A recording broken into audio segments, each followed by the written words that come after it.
15 વર્ષથી પાલેજમાં જૂના અને જાણીતા computer, laptop, CCTV camera service, printer repairing તેમજ નવા અને જૂના કોમ્પ્યુટર લે વેચ કરનાર. એડમિશન ફોર્મ તેમજ તમામ સરકારી ફોર્મ ઓનલાઈન ભરી આપવામાં આવશે. ભરૂચ જિલ્લાના વાગરા તાલુકાના વેગણી, કલાદરા, કોલિયાદ ગામની જમીનોમાં પેટ્રોલિયમ પાઇપલાઇન માટે થયેલી રાઇટ ઓફ યુઝર નોંધ પ્રક્રિયા સામે ખેડૂતોમાં ભારે અસંતોષ. ખેડૂતો દ્વારા જિલ્લા સમાહર્તાને આવેદનપત્ર પાઠવી સમગ્ર પ્રક્રિયામાં ગંભીર અનિયમિતતાના આક્ષેપો સાથે ઉચ્ચ સ્તરીય તપાસ અને યોગ્ય કાર્યવાહી કરવાની માંગ કરવામાં આવી છે. ખેડૂતોના જણાવ્યા મુજબ વર્ષ 2021 અને 2025 દરમિયાન કેન્દ્ર સરકારના પેટ્રોલિયમ અને મિનરલ્સ પાઇપલાઇન અધિનિયમ હેઠળ જમીનોમાં રાઇટ ઓફ યુઝરની નોંધ કરવામાં આવી હતી. જો કે આ પ્રક્રિયા દરમિયાન અસરગ્રસ્ત ખેડૂતોને કોઈ વ્યક્તિગત નોટિસ આપવામાં આવી ન હતી, ન તો વાંધા રજૂ કરવાની તક કે વ્યક્તિગત સુનાવણી આપવામાં આવી ન હોવાનું આવેદનમાં જણાવાયું છે.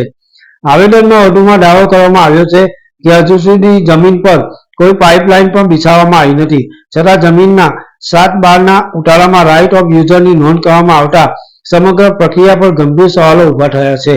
ખેડૂતોનું કહેવું છે કે આ કાર્યવાહી ભારતના બંધારણની કલમ 14 અને 300A ઉપરાંત petroleum and minerals pipelines act 1962 તથા ગુજરાત લેન્ડ રેવન્યુ કોડની જોગવાઈઓનું પણ ઉલ્લંઘન કરતી હોવાનું જણાય છે. આવેદનપત્રમાં ખેડૂતો દ્વારા સમગ્ર પ્રક્રિયાની ઉચ્ચ સ્તરીય તપાસ, તમામ નોટિસો અને દસ્તાવેજોની પ્રમાણિત નકલો ઉપલબ્ધ કરાવવા, વ્યક્તિગત સુનાવણીનો અવસર આપવા તેમજ તપાસ પૂર્ણ ન થાય ત્યાં સુધી આ નોંધના આધારે કોઈપણ પ્રકારની કાર્યવાહી સ્થગિત રાખવાની માંગ કરવામાં આવી છે. પાલેજ ટાઈમ્સ, ભરૂચ. નામ નટવરસિંહ દલપતસિંહ રાજ, વેંગણી ગામના ખેડૂત. ઉપરોક્ત વિષયના અનુસંધાનમાં સરકારશ્રી તરફથી જીસીપીસીએલની જે લાઈન નાખવામાં આવી રહેલી છે એ ખરેખર ખેડૂતોને જાણ કર્યા વગર કોઈ લેખિત ખુલાસો આપ્યા વગર ગેરકાયદેસર કૃત્ય કરેલું છે. અને આની અંદર ભવિષ્યની અંદર ખેડૂતને પોલીસ સાથે કોઈ ઘર્ષણ ના થાય એ હેતુ ધ્યાનમાં લઈ મીડિયા સમક્ષ કલેક્ટરશ્રીને અને ગાંધીનગર જે કંઈ ફરજ બજાવતા અધિકારીશ્રીને મારી નમ્ર અરજ છે કે ખેડૂતોના હિતમાં આ કાર્ય થાય એ જ અપેક્ષા. જય જવાન જય કિસાન. હું વેંગણીથી ઘનશ્યામસિંહ મહેન્દ્રસિંહ રાજ અને સાથે કલાદરા અને કોલિયાદ ગામના ખેડૂતો છે. તો સરકારશ્રી અને કલેક્ટરશ્રીને આજે અમે આવેદનપત્ર આપવા માટે આવેલા છે. તો કલેક્ટર સાહેબ અને સરકારશ્રીને અમે એક જ જાણ કરવા માગીએ છીએ કે જીએસપીએલ કંપની દ્વારા અમારી ખેતીની જમીનમાં બીજા હકમાં કોઈ પણ ખેડૂતને જાણ કર્યા વગર પોતાનું નામ દાખલ કરી દીધેલું છે.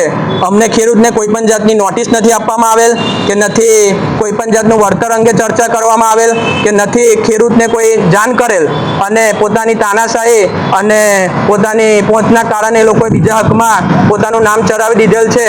તો સરકારશ્રીને અમારે એક જ વિનંતી છે કે જ્યારે પણ આવા ખેડૂતોને જાણ કર્યા વગર પોતાના 7/12ની અંદર પોતાનું નામ ચડાવી દીધેલ છે, તો જ્યારે પણ એ લોકો જો પાઇપલાઇન રાખવા માટે આવશે તો અમે ગાંધીજીના માર્ગે આંદોલન કરીશું અને એ લોકોનું કામ અટકાવી દેવામાં આવશે.